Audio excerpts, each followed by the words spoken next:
अस्सलाम वालेकुम, welcome to farm and form. Friability test से रिलेटेड कौन कौन से क्वेश्चन ऐसे हैं जो कि ड्यूरिंग इंटरव्यू पूछे जाते हैं, और अगर आप जॉब करना चाहते हैं फार्मास्यूटिकल इंडस्ट्री में तो फ्राइबिलिटी टेस्ट से मुतल्लिक बहुत से ऐसे जरूरी क्वेश्चन हैं जो कि आपके जॉब इंटरव्यू का लाजमी से पार्ट होते हैं। तो आज की वीडियो में आपको सारे क्वेश्चन सीखने को मिलेंगे जो कि रिलेट करेंगे फ्राइबिलिटी टेस्ट से।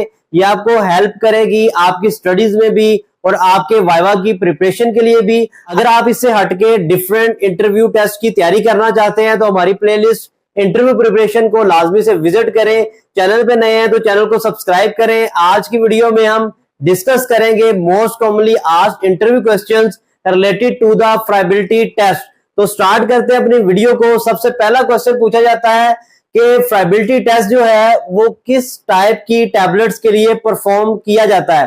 तो फ्राइबिलिटी टेस्ट जो है वो कंप्रेस्ड टैबलेट के लिए हम परफॉर्म करते हैं जो कि कोटिंग के बगैर होती है। मीन ऐसी टैबलेट जिनके ऊपर कोटिंग नहीं हुई होती, मीन कोर टैबलेट्स के लिए हम फ्राइबिलिटी टेस्ट को परफॉर्म करते हैं। कोटेड टैबलेट्स के लिए क्यों परफॉर्म नहीं करते, इसका आंसर हम आगे जाके देखेंगे। अगला क्वेश्चन होता है जो पूछा जाता है और बहुत से लोगों को आता ही नहीं, व्हाट इज फ्राइबिलिटी। तो फ्राइबिलिटी को वो प्रोसेस को डिफाइन करना स्टार्ट कर देते हैं, लेकिन फ्राइबिलिटी की डेफिनेशन क्या है, एक लाइन की डेफिनेशन है, लोगों को ये नहीं आती। आपने इसको याद रखना है, the percentage weight loss is known as friability. Mean हमारा जो परसेंटेज वेट लॉस होता है टैबलेट का उसको हम बोलते हैं फ्राइबिलिटी, और ये वेट लॉस होता है ड्यूरिंग द टम्बलिंग या अट्रिशन इफेक्ट। अगला क्वेश्चन होता है व्हाट इज फ्राइबिलिटी टेस्ट। तो फ्राइबिलिटी टेस्ट एक ऐसा टेस्ट होता है जो कि हम परफॉर्म करते हैं कोर टैबलेट्स के लिए, ये चेक करने के लिए कि हमारी टैबलेट का कितने परसेंट वेट लॉस होगा under the effect of tumbling and attrition. अगला क्वेश्चन जो पूछा जाता है वो होता है कि यूएसपी का कौन सा चैप्टर है जो कि फ्राइबिलिटी टेस्ट के बारे में डील करता है। तो यूएसपी चैप्टर नंबर 1 to 16 आपने याद रखना है। डिटेल पढ़ना हो तो आप इस चैप्टर को भी विजिट कर सकते हैं। अगला क्वेश्चन जो पूछा जाता है वो ये होता है कि फ्राइबिलिटी टेस्ट के लिए जो ऑपरेटर्स यूज करते हैं उसका नाम क्या होता है। तो आपको बताते चले कि उसका नाम होता है रोश फ्राइबिलेटर। मुझे उम्मीद है आपको ये सारे क्वेश्चन आसानी से समझ भी आ रहे होंगे और इसके जो आंसर हैं वो भी आपके जहन में इजीली बैठ रहे होंगे। फिर भी कोई कंफ्यूजन हो तो आप कमेंट में पूछ सकते हैं। अगला क्वेश्चन जो होता है वो ये पूछा जाता है कि जो ड्रम यूज करते हैं हम फ्राइबिलेटर ऑपरेटर्स के साथ उसकी टाइप्स कितनी होती हैं। तो उसकी 3 टाइप्स होती हैं, रोश टाइप, वेंकल टाइप और अब्रेजन टाइप। अगला क्वेश्चन जो होता है फ्राइबिलिटी टेस्ट के और कौन कौन से नाम होते हैं या अल्टरनेटिव नाम कौन से हैं।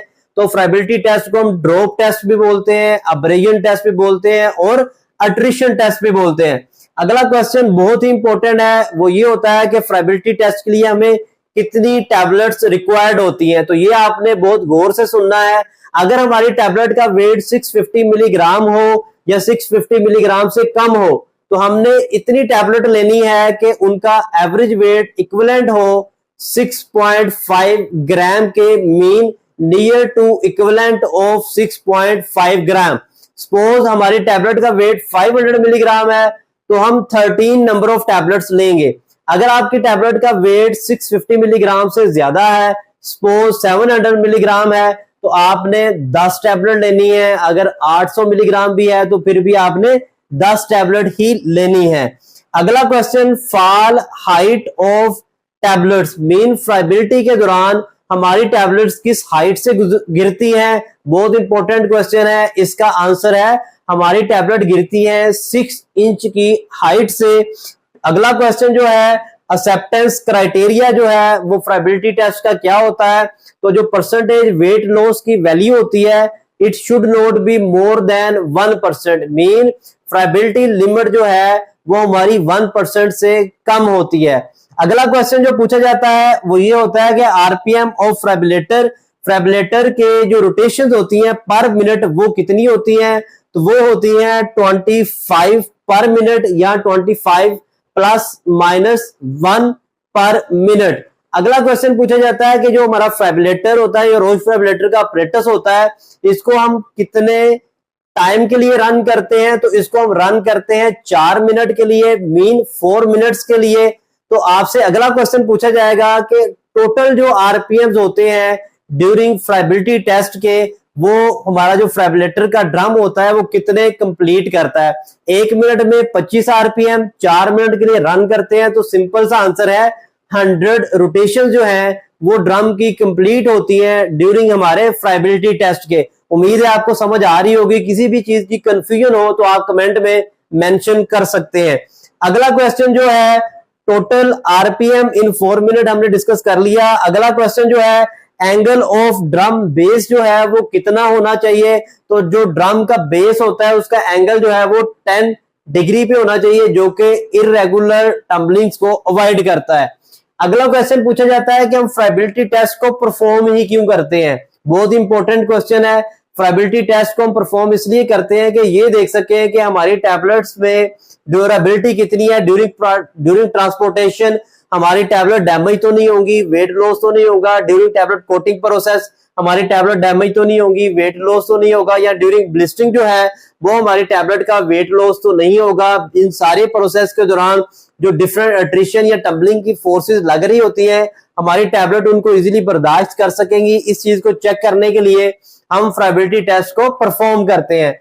अगला क्वेश्चन पूछा जाता है why friability test is not performed for coated tablet. मतलब हम कोटेड टैबलेट के लिए फ्राइबिलिटी टेस्ट को परफॉर्म क्यों नहीं करते। तो सादा सा आंसर है क्योंकि कोटिंग जब टैबलेट्स के ऊपर हो जाती है तो हमारी कोटिंग टैबलेट को एक्स्ट्रा स्ट्रेंथ देती है, कवरिंग देती है, प्रोटेक्शन देती है। अगला क्वेश्चन यह है कि फ्राइबिलिटी टेस्ट को या फ्राइबिलिटी को कैलकुलेट करने के लिए फार्मूला कौन सा यूज करते हैं। W1 minus W2 over W1 into 100, mean initial weight minus final weight divided by initial weight. इसको समझने के लिए अगर आपको जरूरत है तो लिंक डिस्क्रिप्शन में अवेलेबल है। फ्राइबिलिटी टेस्ट क्या होता है उसकी डिटेल के बारे में, उसके प्रोसीजर के बारे में आप इसके साथ अगर वो वीडियो भी देखेंगे तो आपके लिए मजीद हेल्पफुल रहेगी। क्रिटिकल प्रोसेस पैरामीटर्स जो होते हैं वो फ्राइबिलिटी के दौरान कौन कौन से होते हैं जिनको हमें मॉनिटर करना चाहिए। तो ये होते हैं हमारे आरपीएम और duration, mean time. Next question पूछा जाता है कि ड्रम जो हम यूज करते हैं रोश फ्राइबिलेटर, उसका जो ड्रम होता है उसका डायामीटर कितना होता है। तो उसका डायामीटर होता है 283 टू 291 mm। अगला क्वेश्चन इस ड्रम का रेडियस कितना होता है 75.5 mm to 85.5 mm। Next question होता है कि ड्रम की डेप्थ कितनी होती है 36 टू 40 mm। और एंड पे बहुत इंपॉर्टेंट क्वेश्चन के मॉइस्चर सेंसिटिव प्रोडक्ट्स की अगर आप फ्राइबिलिटी परफॉर्म करना चाहते हैं तो कौन सी प्रिकॉशंस को फॉलो करना चाहिए। तो इसके लिए प्रिकॉशंस ये होती है कि जिस एरिया में आप फ्राइबिलिटी टेस्ट परफॉर्म कर रहे हैं उसका टेम्परेचर और ह्यूमिडिटी जो है वो विद इन कंट्रोल लिमिट्स होना चाहिए। अगर वीडियो आपको अच्छी लगी हो आगे शेयर करें। मेरी वेबसाइट farminform.com लाजमी से विजिट करें, चैनल को सब्सक्राइब करें। अगर आप किसी स्पेसिफिक टॉपिक के वीडियो चाहते हैं तो कमेंट में मेंशन करें। अगली वीडियो तक के लिए इजाजत दें। अल्लाह हाफिज।